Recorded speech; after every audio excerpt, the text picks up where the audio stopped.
I reckon if I'm a little bit lucky and a little bit clever, I should have this war sewn up despite being massively outnumbered.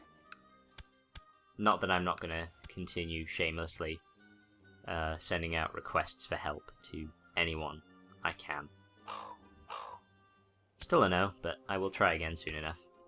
Yeah, they're travelling relatively slowly. You can move quite quickly through the Crownlands, but I'm thinking I should be alright.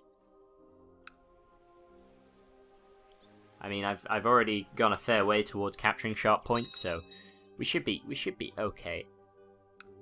There's a city there as well, but hopefully it won't be that important because, as stated several times, the intention is to capture Lord Guntz's family, and then see where that goes. So they're in King's Landing now, getting ever closer, but I don't think they'll catch us in time. There's another rebellion against the Crown going on in Rainwood. I don't know why they didn't all just sort of band together and have one rebellion, rather than have several individual tiny rebellions. It seems counterintuitive, but I don't know. Maybe they all wanted to feel special. You get a rebellion, and you get a rebellion, and you get a rebellion.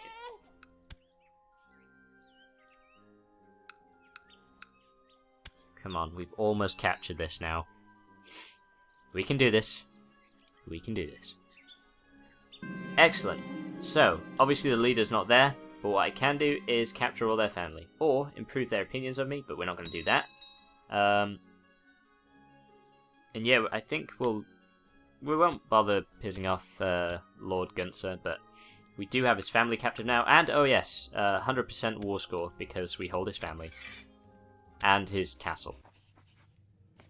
So there we go. We've won the war. He has been taken prisoner along with the rest of his family, so I guess they're kind of reunited now. There we go. His, the Lord, his wife, and his child. We'll release the child, seeing as she's more or less innocent.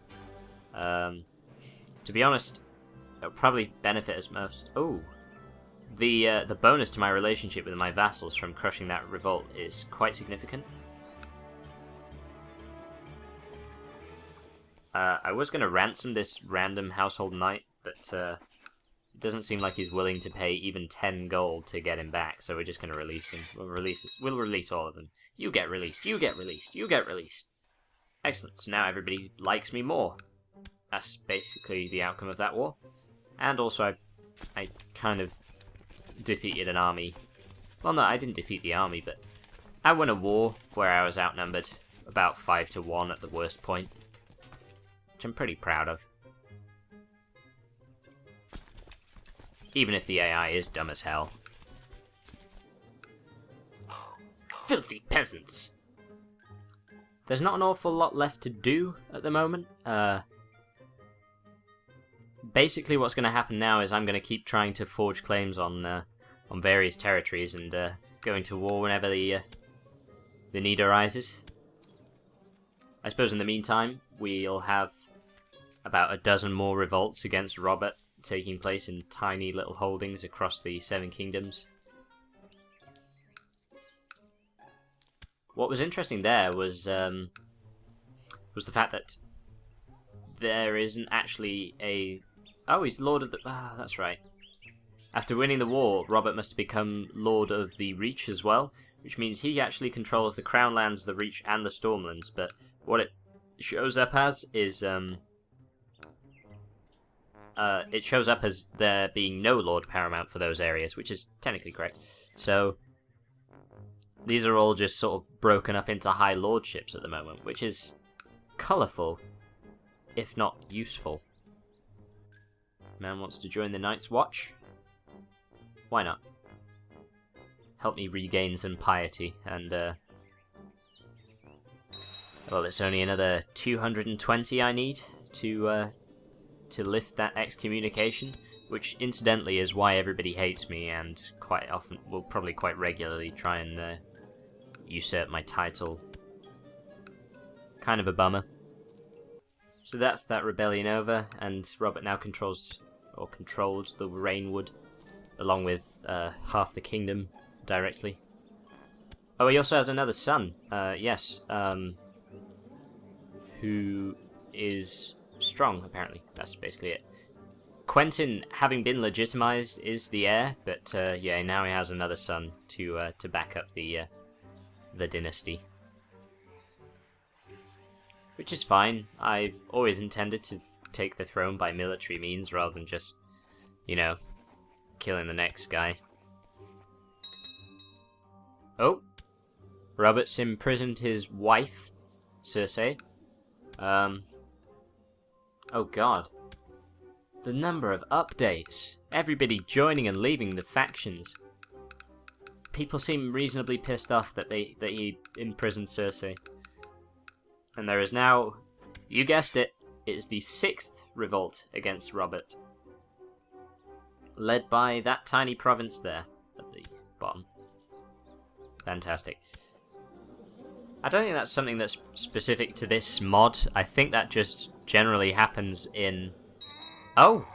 She's been executed as well. Well, he was unhappy about something. Cersei is now dead. Executed by Robert. See, what I'm trying to do here is I'm trying to get this Lord of the Iron Islands on my side so that he will join my plot. And what I'm doing is I'm sending Stannis with a Y to foster with him. Hopefully that'll improve our relationship, and he will be willing to help me kill Commander Piers, seeing as it would be pretty bad if Commander Piers did actually manage to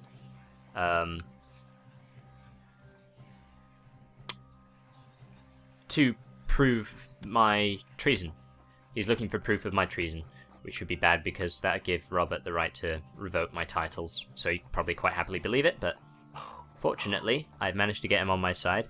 Now, you may be wondering why I bothered to do that when I had about 200% plot power, but I think it is actually necessary to have somebody backing your plot in order to speed things along, even when you have such a ridiculously high percentage of plot power to begin with. So there's that rebellion over. Surprise, surprise, it went in the king's favour. Another rebellion against Robert underway there. Thornton this time. Is that the 7th? I've lost count. Oh, Doran's died. So now Stannis, as in Stannis 2, Stannis, the Manus being Stannis 1, is the heir to Dorne. So this is good. Basically means whenever Arianne dies, then my firstborn will inherit Dorne, which is going to be handy. So there's a plot to investigate Robert's legitimacy, but I don't think I will back it, because... well, we'd never be able to take the throne off him without a fight, even if he was pretty illegitimate. And also, it might end up with Stannis being disinherited by extension, so there's no particular reason why I would back such a plot. So that's the end of that particular rebellion. That's the 7th one. That was the 7th one he crushed. Robert's well on his way to double figures. Oh, he's found himself a new wife as well. Our army's recovering, fairly slowly, admittedly, but it's recovering. Got about, well, we're approaching 3,000 men now, which would be nice. We're going to set a new ambition now, which is to become exalted among men.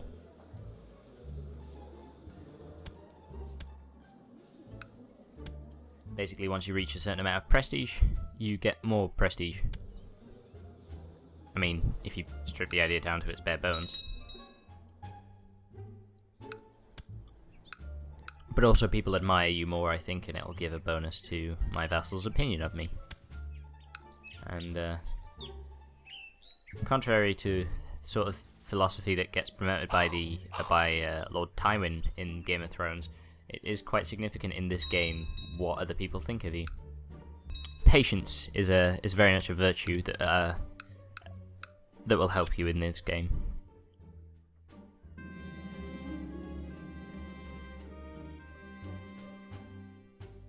That's odd. I think that's an event with the prestige thing, but yeah, I've never seen that one before, and it doesn't seem to be just random lose 2 prestige event. Okay. Oh, can't help but notice that there is actually a Lord in Stonedance now, so I will be able to usurp that title if I so wish. Well, and if I'm a little bit lucky. Which is good, because it was previously pinched off me by Robert once I'd first gotten hold of it. Everybody remember that? Oh yes, and I still actually have the claim on Stonedance. I can just declare war and claim it. Outstanding. Okay.